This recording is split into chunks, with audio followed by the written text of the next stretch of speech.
This is a Squiz Kids podcast. Your fresh take on what's happening in the world around you.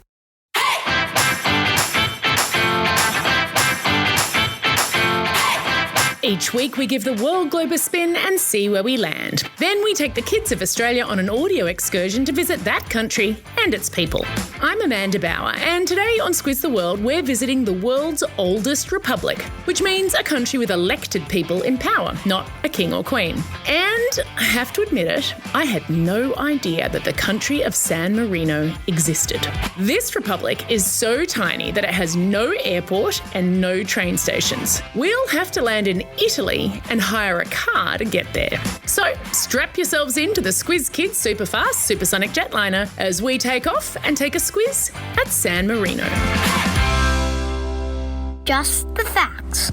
San Marino is a 61 square kilometre country that is entirely surrounded by northern Italy. Now, I can't really imagine how big 61 square kilometres is off the top of my head, so I looked up how big Sydney is.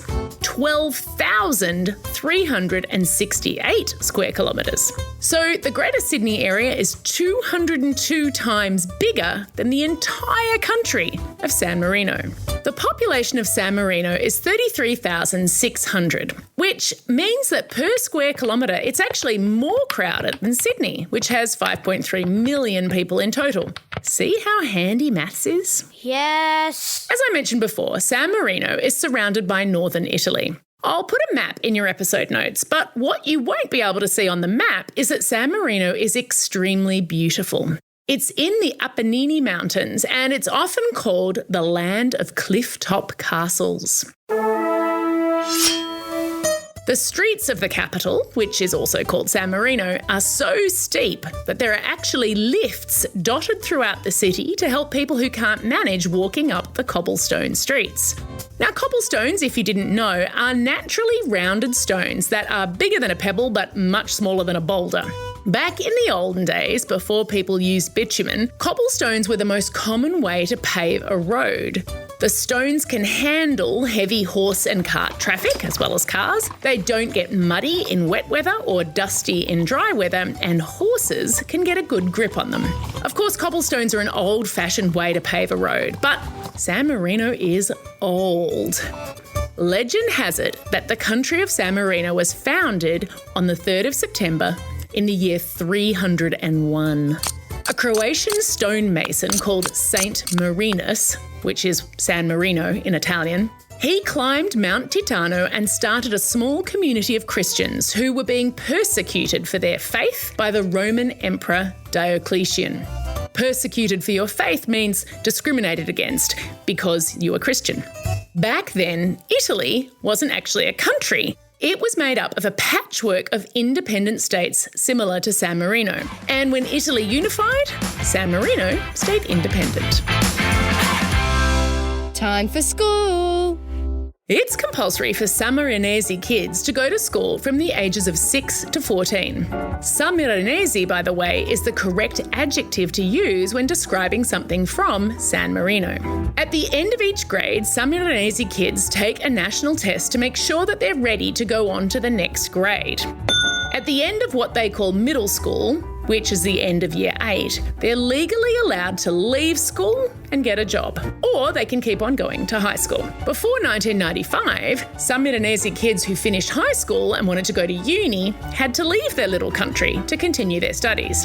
But the University of San Marino has been around for 27 years, and there kids have the option of taking courses in science, communications, economics, technology, history, and law. The university also has a library that has 200 texts that are more than 300 years old, including 10 that exist nowhere else in the world. Wow! Told you San Marino was old. Now, often on Squiz Kids, we say enough of politics because although politics is important, it can get pretty complicated pretty quickly. But I think you're going to find the situation in San Marino pretty fascinating.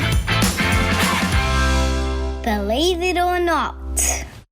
San Marino is a rare existing example of a system of government called a diarchy. The root word archi comes from Greek and it means power or authority. The prefix di you'll come across in high school a lot in chemistry. It means two or double. And yes, San Marino has 2 heads of state. Every 6 months, the Sudanese Parliament elects 2 people called the Captains Regent to be the heads of state.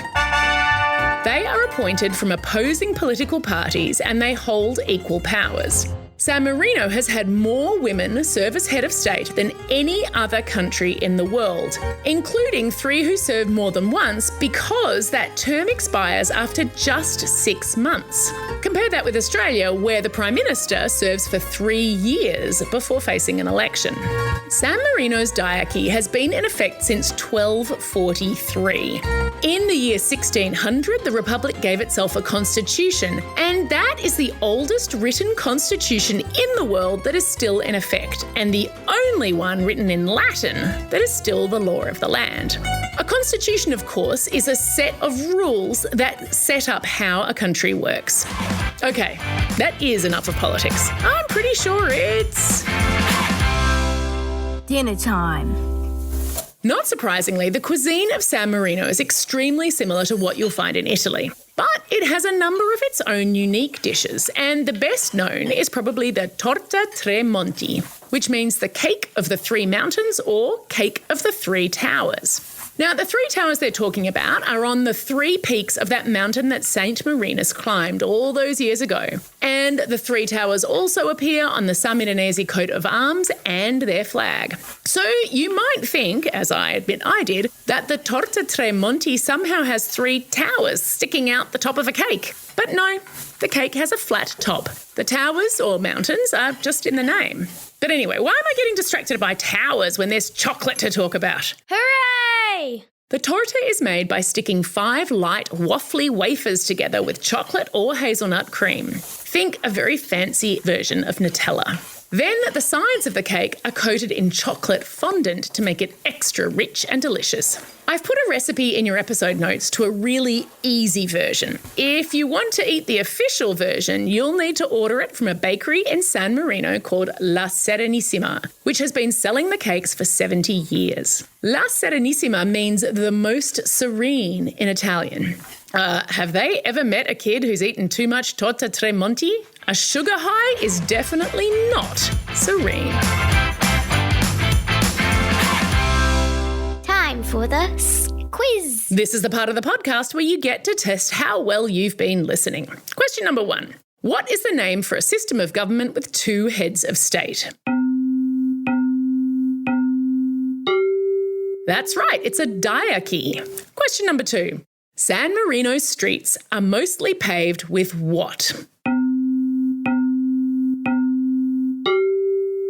You got it, cobblestones. And question number 3, a tricky one. San Marino's constitution is written in which language? Well done if you remembered this one. It's written in Latin. That's all we have time for today. Thanks for staying curious about the world and joining me on this incredible trip to San Marino. Now, get out there and have a most excellent day. Over and out.